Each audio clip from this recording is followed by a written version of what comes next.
फवाद खान 29 नवंबर 1981 कराची में एक लड़का पैदा हुआ जिसका नाम रखा गया फवाद अफजल खान। किसी ने नहीं सोचा था कि ये लड़का एक दिन न सिर्फ पाकिस्तान बल्कि इंटरनेशनल हैंडसम और टैलेंटेड एक्टर माना जाएगा।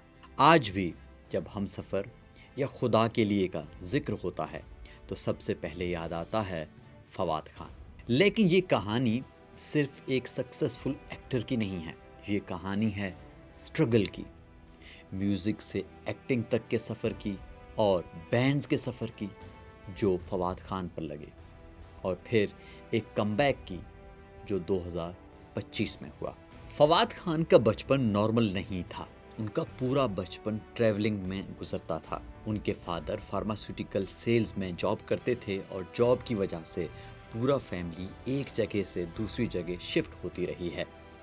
एथेंस में रहे, दुबई में रहे, रियाद में रहे, मैनचेस्टर तक गए और गल्फ वार के दौरान वहाँ पर भी रहे।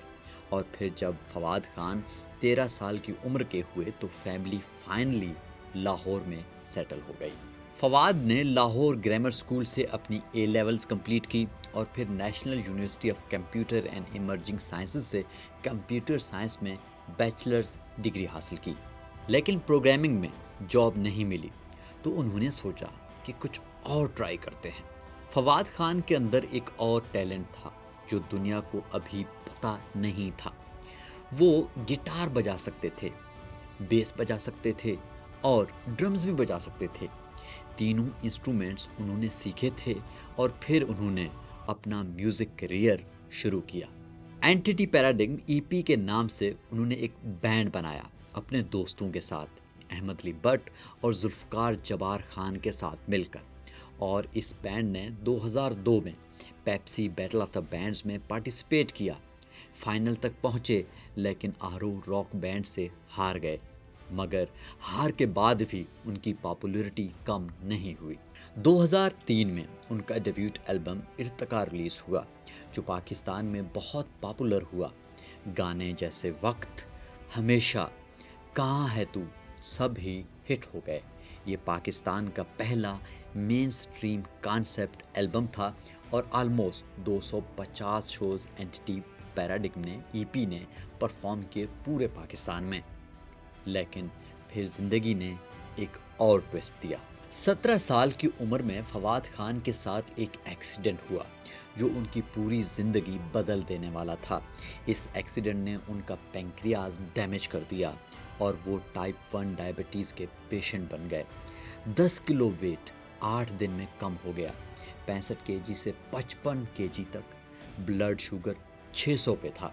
हॉस्पिटल में एडमिट होना पड़ा। मुझे टाइप 1 डायबिटीज़ है and at the age of 17 मुझे एक बहुत तेज़ बुखार हुआ। तो उस तेज़ बुखार के बाद I lost around 10 kilos of body weight in a matter of 8 days. I used to be 65 kgs and I went down to 55 kgs at the age of 17. एक और बहुत बड़ी बात हुई। फवाद खान एक बहुत एक्टिव स्पोर्ट्स मैन था जो हर स्पोर्ट्स खेलता था। डायबिटीज़ के बाद वो सब ज़ीरो हो गया। थकान रहती थी।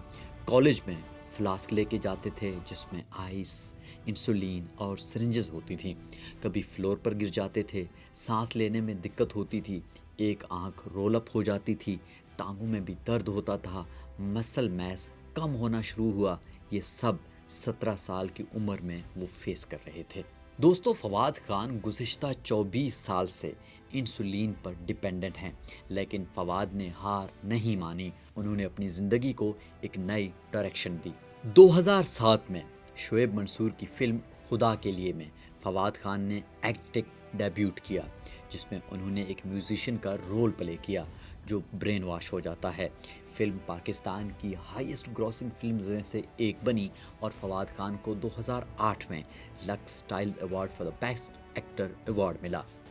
लेकिन असली सक्सेस तो अभी टेलीविज़न से आनी थी। और फिर 2010 में दास्तान, एक पीरियड ड्रामा जिसमें फवाद खान ने सलम बलोच के साथ काम किया और पाकिस्तान मीडिया अवार्ड्स में बेस्ट एक्टर का अवार्ड भी जीता। ये ड्रामा पार्टीशन के टाइम पे बेस्ड था और बहुत इमोशनल ड्रामा था। फिर 2011 में वो प्रोजेक्ट आया जो फवाद खान को सुपरस्टार बनाने वाला था।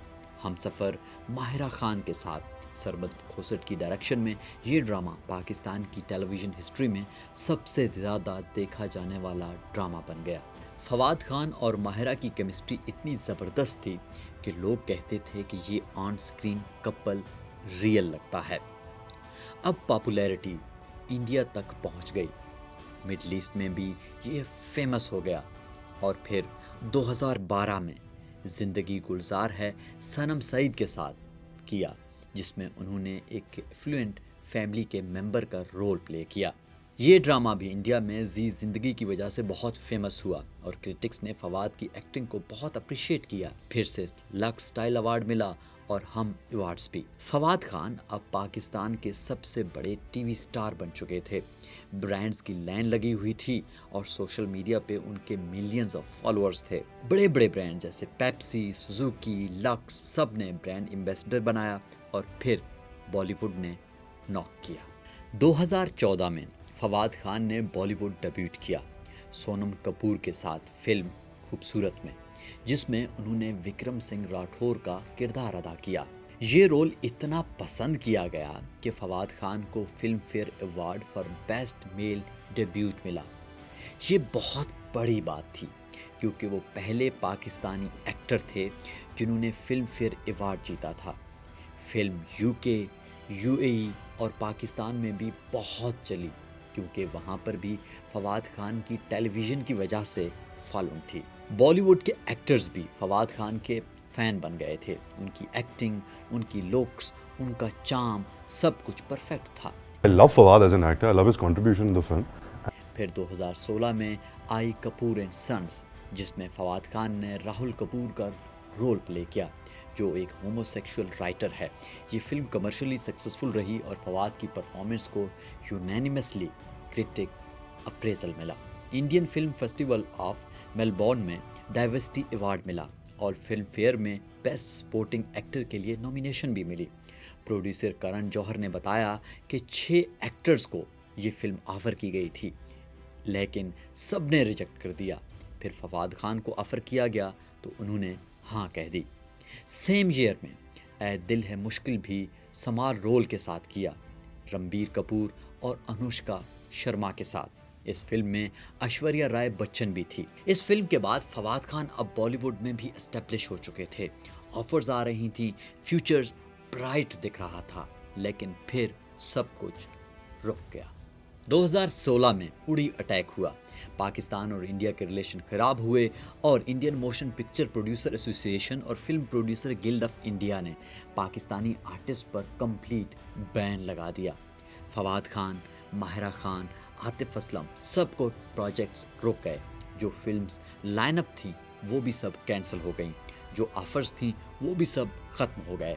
फवाद का बॉलीवुड ड्रीम यहाँ आके कम्प्लीटली स्टॉप हो चुका था। लेकिन फवाद ने कोई कंप्लेंट नहीं की, कोई बुरा भला नहीं कहा। फवाद ने फेम को एडिक्शन नहीं बनने दिया, उन्होंने ग्राउंडेड रहने की कोशिश की। Fame and vanity can become an addiction, and I'm sure that it has to a certain degree in my case as well. But to keep myself in check, I try to stay away from it as much as possible. वो पाकिस्तान वापस आए और यहाँ काम किया। 2022 में Marvel cinematic universe में debut किया। मिस मार्वल सीरीज़ में हसन का रोल प्ले किया जो कमाला खान के ग्रेट ग्रैंड फादर थे। और फिर आई वो फिल्म जो पाकिस्तान की सिनेमा हिस्ट्री चेंज कर देने वाली थी। 2022 में the legend of Maula Jatt release हुई, जिसमें फवाद खान ने टाइटल रोल प्ले किया माहिरा खान और हमज़ा अली अब्बासी के साथ। ये फिल्म पाकिस्तान की highest grossing film of all time बन गई और highest grossing Punjabi language film भी बनी। फवाद खान ने इस रोल के लिए काफ़ी वेट गेन किया था और उनकी डेडिकेशन भी सब ने देखी, लेकिन ये फिल्म इंडिया में बैन कर दी गई, जबकि फवाद खान के फैंस इस फिल्म को देखना चाह रहे थे। 2023 में मनी बैक गारंटी में काम किया, जिसको मिक्स्ड रिव्यूज़ मिली। 2024 में बरसक सीरीज़ की जो क्रिटिकली अक्लेम्ड रही। और जब फवाद खान बॉलीवुड में वापसी कर रहे थे अबीर गुलाल के नाम के एक मूवी के साथ, जो कि रोमांटिक कॉमेडी फिल्म थी वानी कपूर के साथ, जिसमें फवाद खान लीड रोल में थे। ये फिल्म यूके में शूट हुई, लेकिन फिर 2025 पहलगाम अटैक के बाद इंडिया पाकिस्तान डिप्लोमेटिक टेंशन बढ़ गए और इस फिल्म को इंडिया में बैन कर दिया गया। इंडिया में राइट विंग पॉलिटिकल ग्रुप्स ने अपोजिशन दिखाई और फवाद खान के कमबैक पे तो जैसे सवाल ही नहीं उठाने दिया। अब सवाल ये है हमारी तरफ से कि क्या फवाद खान का बॉलीवुड कमबैक अभी भी हो सकता है, क्योंकि उनके पास और भी प्रोजेक्ट्स हैं। फॉर एग्जाम्पल नीलोफर माहिरा खान के साथ हुआ जो कि रिसेंटली रिलीज़ हुई। आन हसीब हसन की फिल्म नेटफ्लिक्स सीरीज़ जो बचे हैं संग समेट लो, माहिरा खान सनम सईद के साथ। लेकिन बॉलीवुड वो अभी भी अनसर्टेन है। फवाद खान ने कभी डेस्परेशन नहीं दिखाई, कभी बैगिंग नहीं की। उन्होंने हमेशा डिग्निटी के साथ काम किया। 2005 से सदफ खान से शादी की, 8 साल की कोर्टशिप के बाद 3 बच्चे हैं और अपनी एक clothing brand silk bye Fawad Khan भी है जो वाइफ के साथ वो मिलकर चलाते हैं। फवाद खान डायबिटीज़ के साथ 24 साल से जी रहे हैं। हर रोज़ इंसुलिन लेते हैं, स्ट्रगल्स फेस करते हैं, लेकिन कभी शिकायत नहीं करते। 2018 में अपनी फैमिली के साथ हज पे भी गए। सऊदी अरब के king Salman, crown prince Mohammed bin Salman ने एनुअल हज लंच पे भी इनवाइट किया था। एक कंप्यूटर साइंस ग्रेजुएट जिसको जॉब नहीं मिली तो म्यूजिशियन बन गया, फिर एक्टर बन गया, फिर सुपरस्टार बन गया। 17 साल की उम्र से टाइप 1 डायबिटीज़ के साथ जी रहे हैं, लेकिन कभी हार नहीं मानी।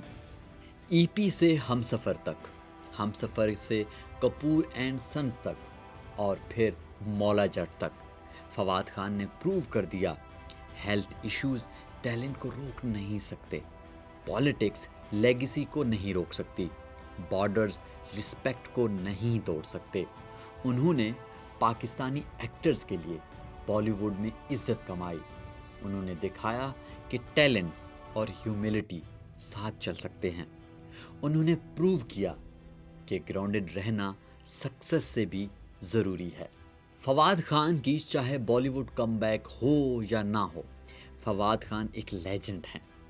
ईस्टर्न आई ने उन्हें सेक्सिएस्ट एशियन मैन में 6th रैंक दिया। वेग ने मोस्ट ब्यूटीफुल मैन का अवार्ड दिया। टीसी कैंडलर ने 100 मोस्ट हैंडसम फेसेस में नॉमिनेट किया।